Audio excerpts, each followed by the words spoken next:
Welcome back to the show. I am Paul Amadeus Lane. This is the Tech Zone. And for you who Dobie, you know that I love technology. And maybe you love technology too. Or maybe you're not too crazy about technology, of all the different bad things that can happen because of technology. But if you have that mindset when it comes to technology, please have an open mind about something I'm going to tell you. There's a lot of technology out there that can help us out so much, especially when it comes to health-related issues. Ones who know me know that I really am just really all for technology out there that helps us out when it comes to the medical things that we deal with as humans. And my next guest, who I'm going to bring on, she saw a need that could help parents and children out there, but it kind of morphed into something that can help us all out when it comes to screening for oral cancer. No doubt you're going to enjoy her story and just the background of why she created this and how this device out here is helping millions. And joining me right now is the founder and CEO of ThroatScope, Ms. Jennifer Hollett. Jen, how are you, my dear? Oh, good. G'day. How you going? I'm doing fantastic. All the way from Australia. You're joining me. This is so cool. How's the weather out there? Well, it's 6 a.m. in the morning at the moment, Paul, so I'm not too sure. It looks like it might be a nice day, though. Yeah, and it's like it's kind of dark out there because our camera went dark, so I guess it's dark out there right now. But it's probably nice sunshine and everything out there.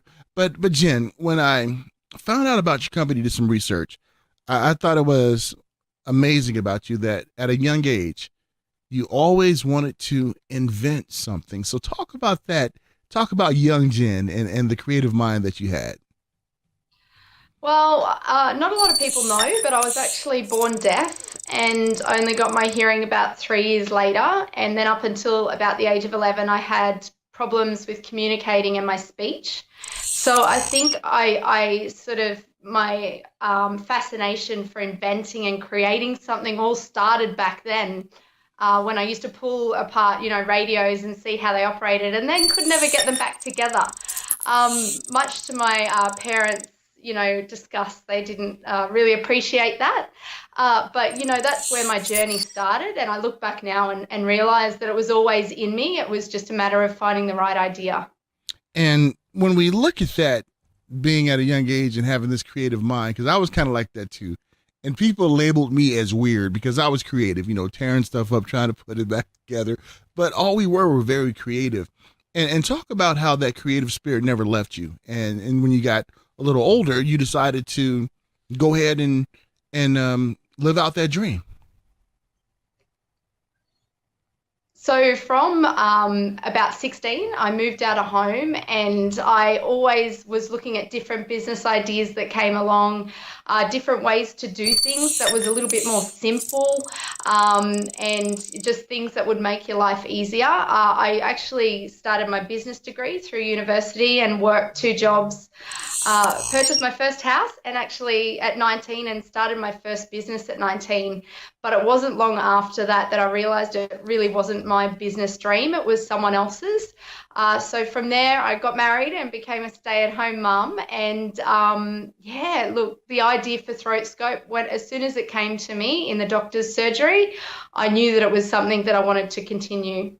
And Jennifer, let's talk about that because 2009, that's when kind of it had its inception where you were like, I'm going to do this. So take us back to 2009 and the series of events that led you to create ThroatScope.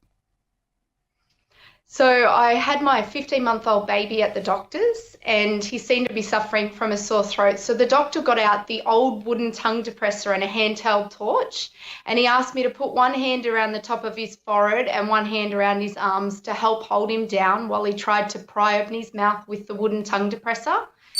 It was that moment And I looked around the medical office and thought, why is, look at the advanced technology we have. Why are we still using this 1,000-year-old wooden tongue depressor? And that was my idea moment. I walked out from there and started researching. And when we look at the old fashioned tongue depressors, I remember them. I used to call them popsicle sticks, big popsicle sticks. And and you're absolutely right. Where we're at in the technological age, we should have something better. Besides a piece of wood. That especially when it comes to children and things like that. And how did that really help raise awareness when it comes to oral cancer? Because I'm sure with the device that you guys created, it's a little bit different than a regular tongue depressor. Well, from there, I launched onto the market and I was actually contacted by a dental hygienist in the US. And she's also a oral cancer speaker, Joanne Jones. And she said to me, Jen, this device is not just a tool that you can use in a medical office or in a hospital or in a home. It's actually something that could save lives. And from there, I realized that one person every hour dies from oral cancer in America.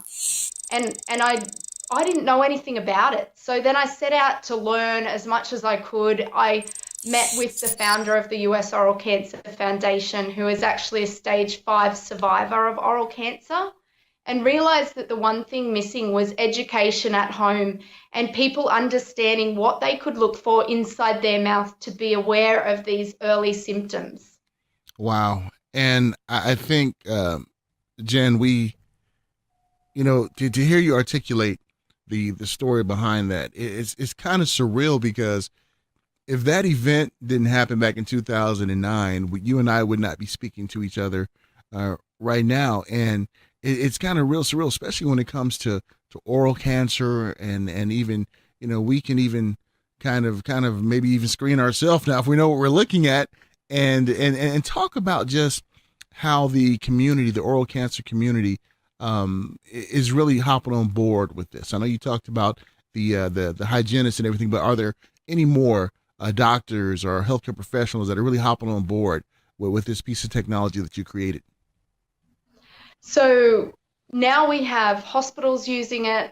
You've got the emergency departments, you've got the paramedics, you've got the pediatric department, you've got the ENT specialists, you've got the dentists, you've got oncologists, you've got the military, universities as a training tool. We have schools who purchase our products and speech pathologists, which has been a big market for us. We and in those early days as a mother of 4, I also realized the need to bring it to the home and not just for the oral cancer and you being able to check your own mouth at home, but also to be able to look inside your own mouth and say, hey, I've got a sore throat. I just want to take another look. I've got a sore tooth. I've got a mouth ulcer and something like that. So anywhere where you've got, a profession that's using it for oral, like an oral examination, that's where ThroatScope comes in. And Jen, let's talk about the technology behind it because I think it's pretty amazing the technology that's behind this right here. And could you explain it to us, please? Yeah, so back when I first started, I actually went home, researched it, found 8 patents in existence, and they were all based on a fiber optic cable running through the blade. This technology was too expensive to compete with the wooden tongue depressor, therefore they never went any further with their development. So what I did was I set out to do 2 things. One, create a one-handed device with the light source located inside the mouth.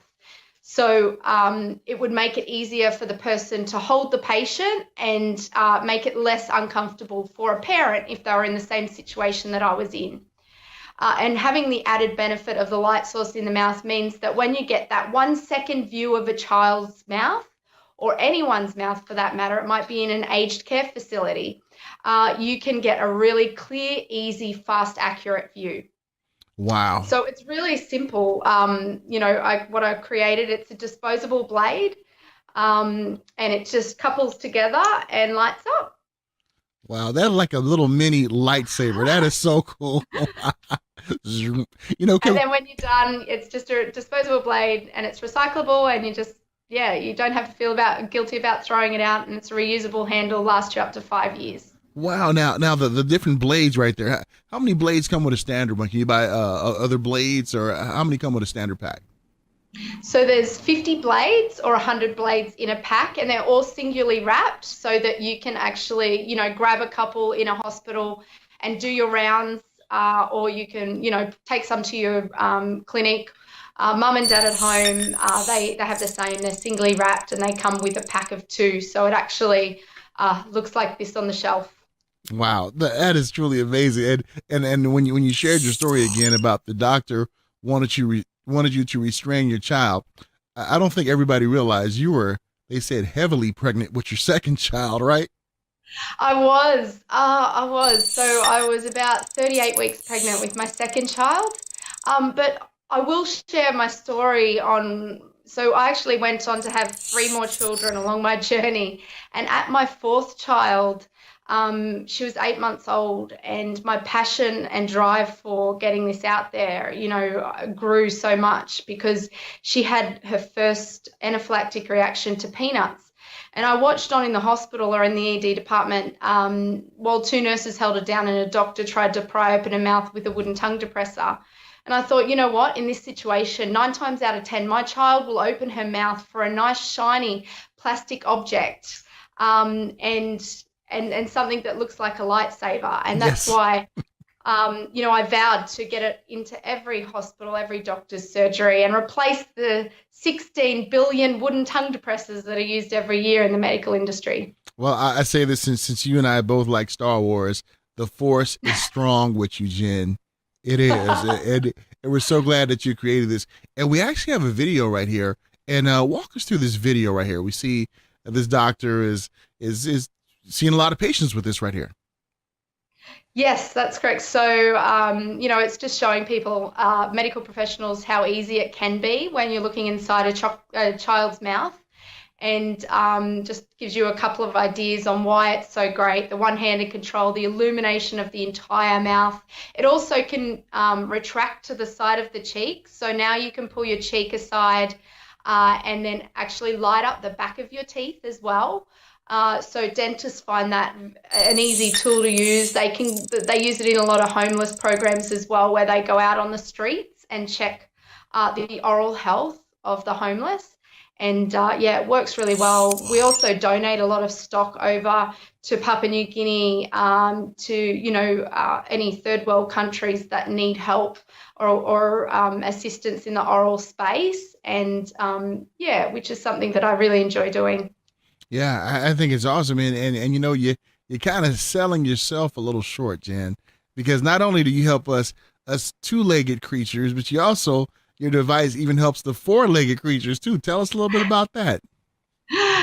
So this is Dr. Pet Vet on CVS.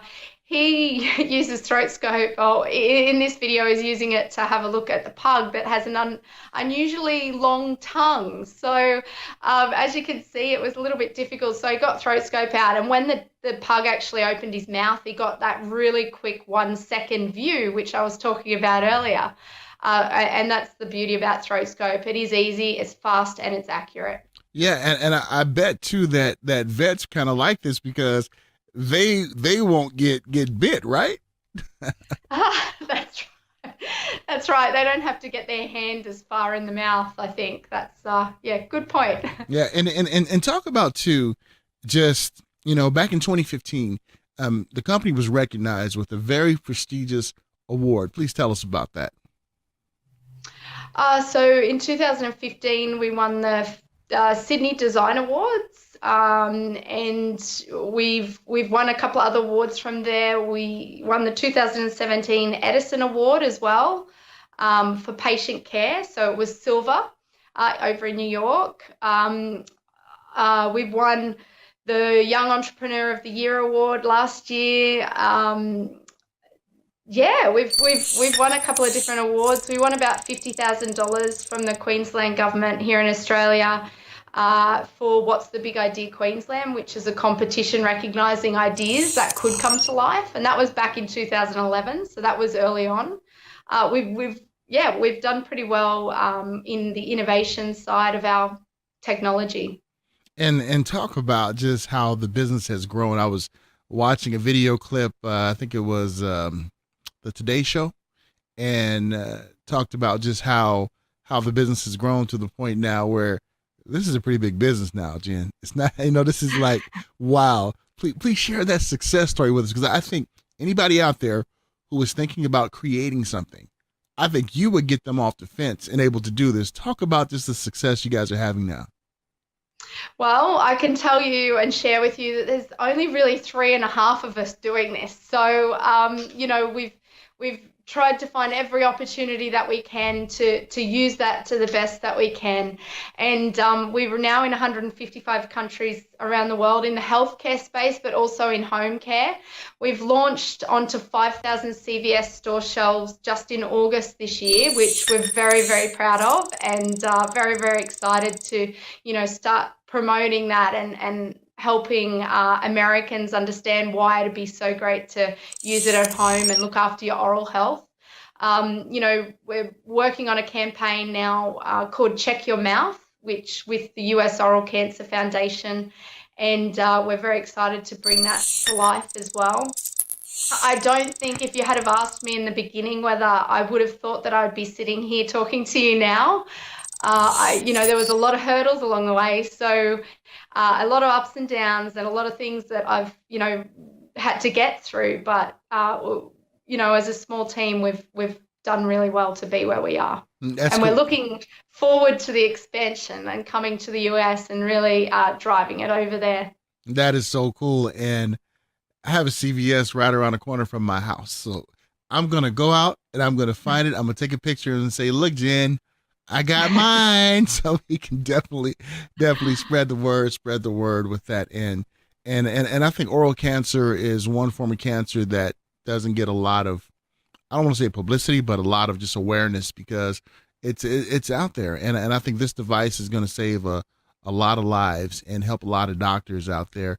And is there anything else, Jen, that you would like to articulate to the viewer or the listener out there just about this product or about your vision, or anything else you'd like to add? I'd just like to say that it does only take 5 minutes to check your mouth every month.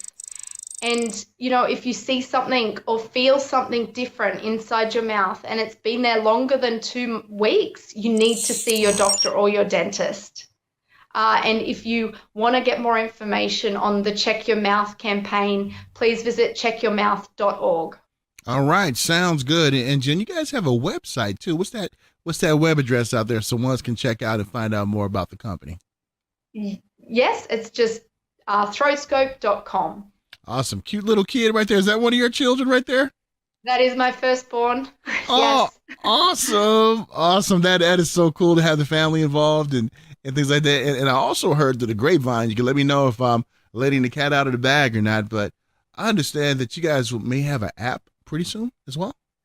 That is correct. So we are going into the telemedicine space. So being a mother of four, I wanted to create something that you could use the oral health or check your oral health, but not only, do that at home. You can then go and check it with a doctor online. So now I'm creating an app where you can, at home or at the office, do a little check inside your mouth, see something that's a concern, send it off to a doctor for a consultation.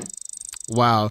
Just think about it. We've entered that internet of things where we're able to do that and share data with our healthcare provider, even from home. Who would have thought that, right? I know, it's crazy. Telemedicine is just going to be, it's the future of healthcare. And just think, in a few years from now, Jen, people are going to look back and say you were a trendsetter. What you did was transform the way that we look at our throats, and that's going to be pretty amazing. Thank you, Paul.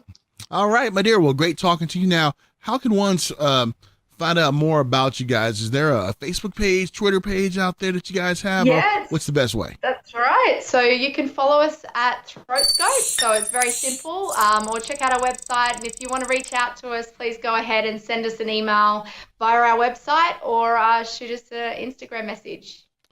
All right, Jennifer Hollett, the founder and CEO of Throatscope. Great talking to you, my dear. And I'm going to tell you something. You are a superwoman, 4 children, entrepreneur, and that wasn't even your, I guess, your profession before you started out, because you started off, was it in financing? Is that where you started off at? Yeah, I was actually a financial accountant for local government. So yeah, I didn't actually start out that way, but you know what? That actually built my background for numbers and the business plan and building that side of it. So I'm grateful that I did have that experience. And you know how to keep those books, right? You said, I know where the money is. You're not going to spend money on that. I'm going to take care of it. So we never know what that background that we started off with is going to help us out when we become entrepreneurs and have a startup. And, speaking about that startup too, before I let you go, I don't want to, I want to make sure I really just highlight this point about being a startup. How important was it to get maybe a VC or angel investor behind you? How important was it to get that funding? See, that was very difficult, Paul. You know, I had two failed investments or potential investors in the beginning of ThroatScope. And it wasn't until I went on Shark Tank Australia and landed a deal with one of the sharks on there that, it gave me the credibility in the eye of the investor or in the eye of the public. And that helped me then raise the other 1.3 million that we did, in our two first rounds. They're actually raising more money now. So we're doing our Series B round at the moment. It's a lot easier now. It's a lot easier now that we've got the traction in the marketplace. But I can tell you, in those early days and trying to find the right investor, I think it's easy to find someone with money. It's difficult to find someone with money who has the passion to help you or to be a mentor and advisor to you as well. Well said. Well said. And you are the second person who's been on Shark Tank that I've been able to interview. First one was in Shark Tank America, company called Ilumi, and now I have you, Jen, with ThroatScope. This is so cool. I can put that on my resume. 2 Shark Tankers, yes. But great talk to you, and we love to talk to you back again when you fully are here in the United States, really bringing that awareness and everything. Please reach out to us. We love to help spread the word, because we think that you're definitely onto something. And thank you so much for opening up and sharing some personal things about your journey too. We really appreciate it. Oh, thank you, Paul. It's been an absolute pleasure talking to you. Awesome. Thank you, Jen Holland, for joining me. I tell you, this piece of innovation is truly amazing. That ThroatScope is awesome. And I love the fact that it looks like a little lightsaber. You can that's pretty sweet, isn't it? But not only helping humans, but also animals as well. I tell you, Jen is definitely on to something. Wish her much success. ThroatScope, make sure you check it out. Tell your healthcare professionals about it too. All right, well, that's the end of our show. And look forward to talking to you next time. We're going to be talking about some more innovation. CES is coming up. I just got back from an event that they put on. I'll talk about that and some other things happening. But until next time, remember, you can always connect with me. Go to paulamadeouslane.com. You can always catch up on the shows on ABC News KingNet, AM 1490, YouTube, live stream, iHeart, Spreaker, TuneIn. Just search Tech Zone with Paul Amadeus Lane, and there you shall see me. Until next time, folks, be good to yourself, and we look forward to chatting with you next time. Take care.